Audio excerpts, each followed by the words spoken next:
जब मैं सबसे पहली बार अभय बैच पढ़ाया था ना हमने, नेक्स्ट टॉपर्स की शुरुआत कैसे हुई थी, शायद तुम सब छोटे हो गए उस समय।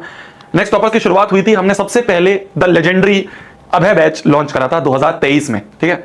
2025 के नवंबर के टाइम पे नेक्स्ट टॉपर्स ने अभय बैच लॉन्च करा था सबसे पहली बार। मैं, आपके प्रशांत भैया, आपके दिगराज सर एक साथ आए थे, हम तीनों ने आके हमने कहा भाई हम अभय बैच नाम से एक क्रैश कोर्स लॉन्च करेंगे। 45 डेज का वो क्रैश कोर्स था, बहुत धूमधार क्रैश कोर्स था। मतलब वो ऐसा क्रैश कोर्स था जिससे तुम्हें पता ही है, वहां पे भी जो हमारा सबसे पहला साल था उसमें भी रैंक 1 नेक्स्ट टॉपर से आई थी, उसके अगले साल भी अभय बैच से ही रैंक 1 आई।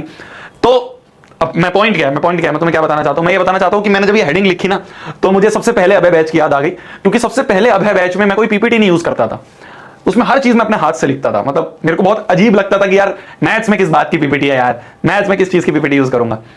तो वो जो सबसे पहला अभय बैच था, उसको तुम अगर अपने सीनियर कोई हो या जो तुम्हारे दोस्त लोग हों, तो उस अभय बैच में मैंने सारी चीज, क्वेश्चंस भी, अगर ये जो क्वेश्चंस भी हैं तुम्हारे, हाथ से लिख के दिए थे। मतलब मैं स्लाइड्स पे खुद हाथ से लिखता था। जो बच्चों को डीपीपी मिलती थी वो हैंड रिटन होती थी, मतलब मैं एक पेज पे हैंड रिटन लिखता था क्वेश्चंस, उसकी फोटो डाल के उसकी डीपीपी डालता था। तो एकदम जो मैंने लिखा ना सरफेस एरिया वॉल्यूम, पहली बार मैंने हेडिंग हाथ से लिखी, वरना तुम पीपीटी में लिखते हैं। तो मुझे एकदम से याद आया कि यार ये तो उस समय करते थे, हम उस समय करते थे। भैया इस साल भी अभय बैच आएगा, क्यों नहीं आएगा, क्यों नहीं आएगा? वो तो असली, क्या बोलोगे तुमसे, the legendary batch of class 9th and class 10th है। तो अपने सीनियर से पूछना कभी जाके। अभय बैच की एक लेगेसी है, लेगेसी। वो लेगेसी 2 साल से चलती आ रही है, वो लेगेसी 2 साल से चलती आ रही है, और इस साल भी तुम लोग हो जो उसे कंटिन्यू करोगे, तुम लोग हो जो उसे कंटिन्यू करोगे, तुम लोग हो इस साल भी जो रैंक 1 लेके आएंगे। 2 साल से लगातार रैंक 1 आ रही है नेक्स्ट टॉपर से, और वो पहला साल था मेरे लिए, और वो भी हम पूरे साल नहीं पढ़ाया था, सिर्फ क्रैश कोर्स पढ़ाया था। उसके बाद हमने पूरे साल पढ़ाया, जिससे आपको पता ही है आरव मल्होत्रा निकला रैंक 1। इस साल तुम हो या नहीं हो? अबे हो या नहीं हो, बताओ, हो या नहीं हो? तुम ये बताओ, हो या नहीं हो? यस सर या नो सर? भैया प्राइस क्या होगा? कुछ नहीं, मिनिमल होता है यार, अभय बैच ज्यादा कुछ नहीं होता है।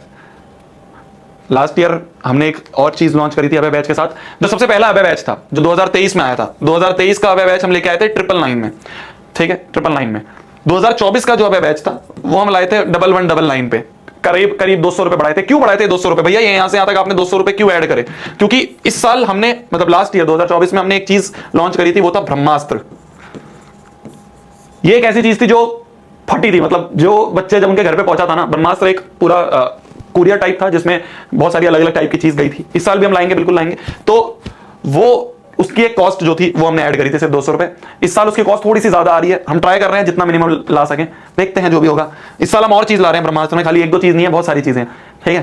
तो ये है, मतलब मिनिमल कॉस्ट रहती है, इतना कुछ नहीं रहता है।